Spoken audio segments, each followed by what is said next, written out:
Hi guys! Good morning! Ngayon wala naman tayong masyadong ganap. Pero may isa akong ituturo sa inyo ngayon guys, kasi ako ay isa ring plantita. Hindi naman mga mamahaling flowers or plants ang mga tinatanim ko. Yun lang yung nasa mga paligid, yung mga binibigay lang sa akin, yung mga kinukuha ko dun sa probinsya namin. Yun lang guys, pero tuturuan ko kayo kung paano siya itanim guys, na hindi tayo bibili ng mga mamahaling pots, ganyan. Pwede rin natin i-recycle yung mga nandito sa bahay natin, yung mga nasa basurahan, kung makikita natin sa daan. Ayan, kaya ituturo ko sa iyo o ipapakita ko sa iyo yung mga tanim ko, mga plants ko na itinanim na. Alam nyo guys, hindi pa uso yung mga plants, hindi pa uso yung mga tanim-tanim. Ako ay nagtatanim na dito sa bahay na kasi yung bahay na ito is dito kami na bago kaming transfer dito, kaya medyo malapad yung area. Kaya ayan, nagtatanim-tanim ako ng mga bulaklak. Kaya guys, pakita ko sa inyo yung mga tanim ko, kung saan ko tinanim pa. Ayan, so guys, halina kayo guys. Meron ako dito alocasia daw ito, pero pagtanim ko nito is mga ano pa lang siya, mga ganito kaliit. Ito parang ganito pa siya, tanim ko ganyan pa siya kaliit. Tapos ayan, malaki na siya. Ito yung mga tanim ko dito. Ayan, ito siya. Ito siya. Ang tinaniman ko is yung bote, yung galon ng lemonade. Ayan, galon yan ng lemonade. Ito, binili ko ito tag 550 ang isa sa mga bago kong tanim. Ito 40 pesos ito. Yung iba tinaniman ko is yung mga garapon ng mga stick ko, lata ng gatas. Ayan, ito hindi pa na transfer kasi bago pa ito bigay sa akin. Tsaka ito, yung katakataka, dito ko tinanim sa lalagyan ng kutsara na hindi na ginagamit. Ayan, yung plastic. Ayan. Tsaka ito, yung snake plant, tinanim ko sa galon ng mineral water. Alam nyo guys, yung mga hindi na ginagamit, yung mga tinatapon ng mga galon, mga lata ng gatas, huwag nyong i-basura kasi matataniman yan. Tsaka ito binibili ito na pot, plastic na pot, pero yung ito kasi mahilig ako mag-ipon ng mga lata-lata, yung pwedeng magamit, mga garapon, hindi ko yan tinatapon. Ito yung plastic container. Ayan, tinanim ko. Tsaka ito, binibili ito plastic, mura lang ito, mga 7 pesos. Tsaka ayan pa, galon ng mineral water. Ayan, galon ng mineral water. Hindi nyo yan itatapon guys. Ano nyo yan, ipunin nyo yan, ilagay nyo sa plastic or sa sako. Ayan, lata ng fruit cocktail, yung mga palengke, yung pwede talaga matamnan. Ayan.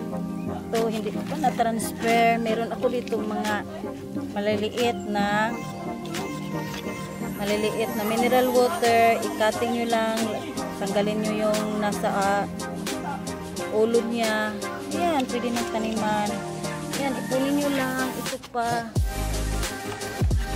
Ito guys, lata ay galon ng pintura. Ayan. Ito, lata ng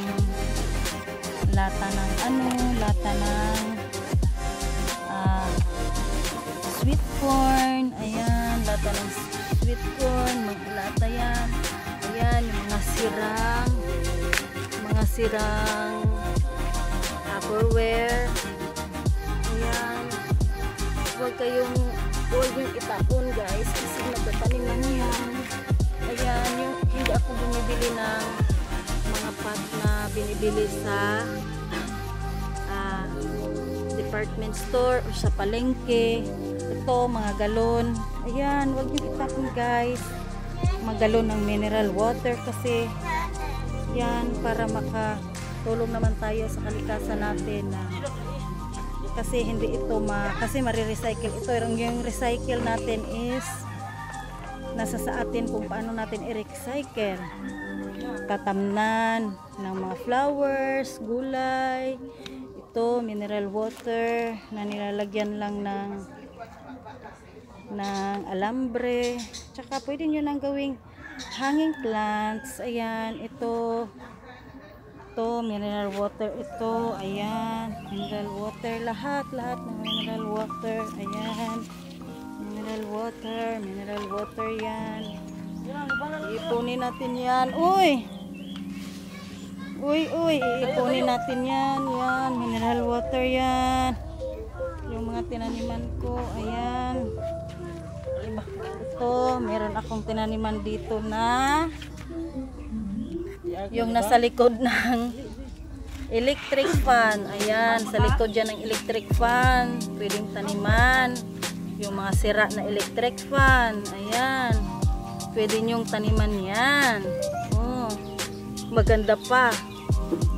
Parang pwedeng i-display, di ba? Oh, ayan siya. At saka mga hindi na ginagamit ng mga Tupperware. Ito. Yan. Pwede ring taniman yung mga baso na mga biak-biak na baso na hindi na ginagamit, na tatanggal na yung mga hawakan. Ayan, pwede ring pitchil. Ayan, mataniman yan, yung mga pitchil na nasira. Ayan, oh, pwede pa ito, yung mga lata ng gatas. Ayan, taniman nyo yan. Ayan, yung iba walang tanim. Ayan, lata ng gatas, nahulog pa siya. Ayan, lata ng gatas yan. Taniman, ayan. Ayan. Kahit wala tayong pera, kahit wala tayong pambili, makatanim tayo.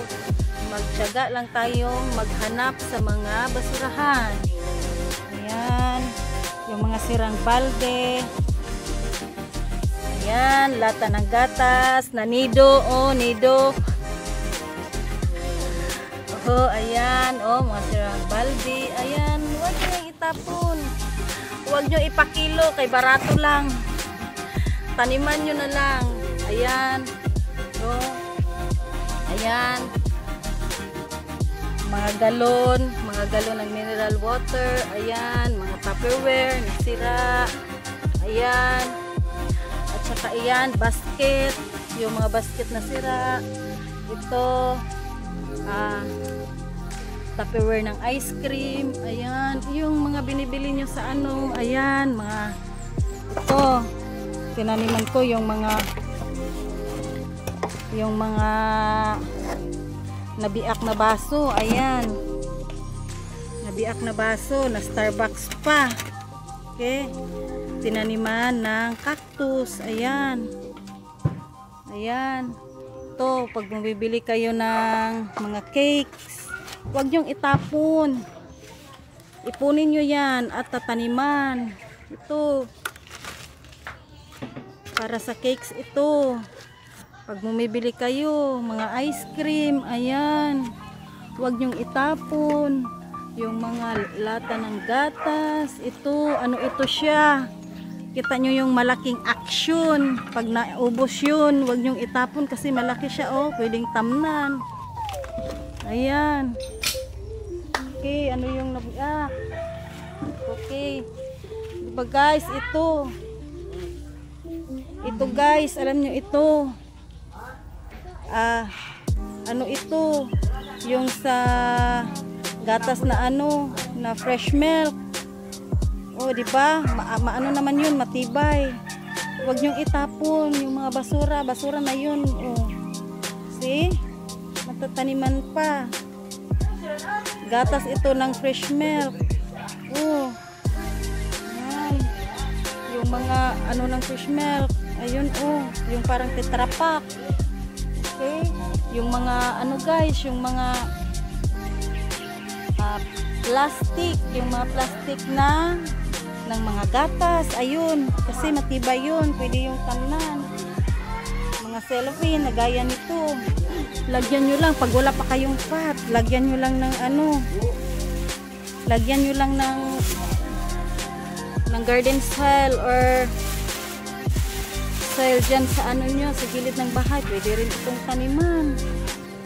O diba guys, hindi tayo bibili ng mga mamahaling pot. Nasa atin naman yan kung paano natin itanim.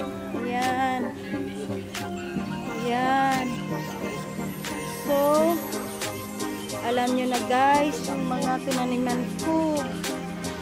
Ito, lahat ito, marami akong tanim.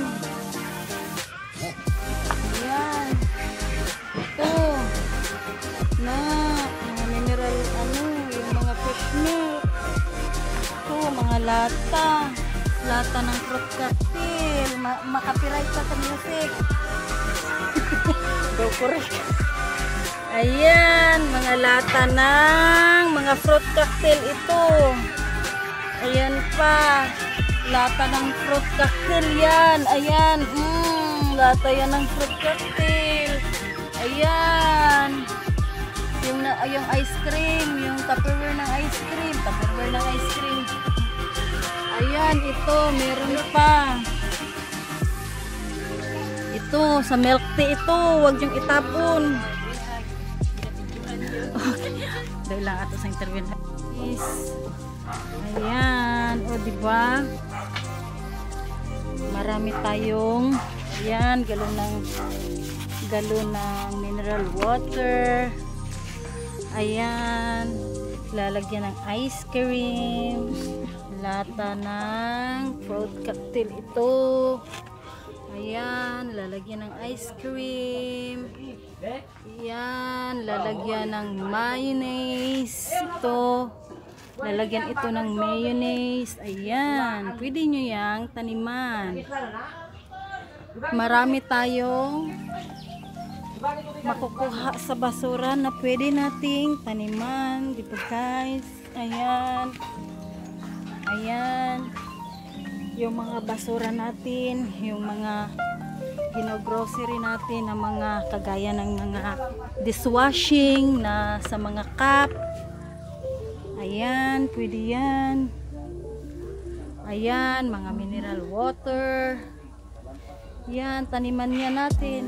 At saka, meron akong tips guys. Ito, kukunin ko muna. Yung, ito, baso. Diba guys, yung mga baso natin na may mga bitak-bitak na. Ayan. Ito oh, Starbucks pa ito.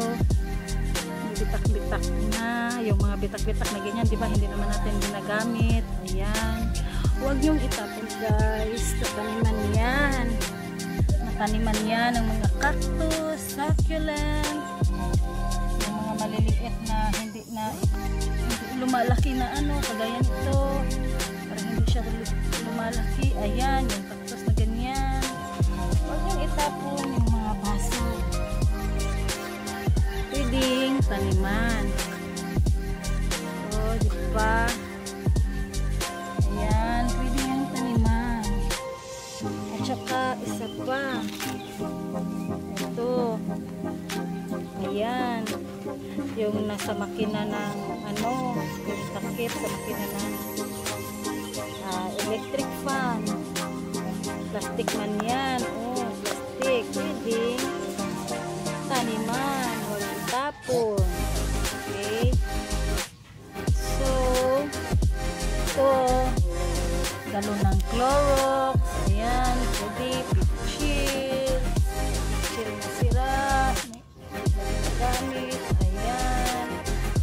Lata ng gatas. Ayan. Ayan. So, yan ang tatanawan natin. Hindi pa tayo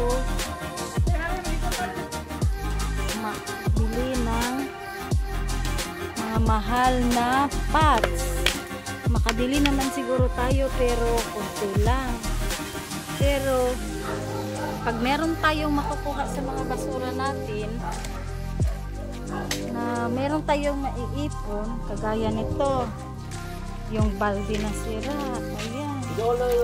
Ayan, oh, balde na sira. Taniman natin yan. Ayan. Oh. Ayan, balde na sira.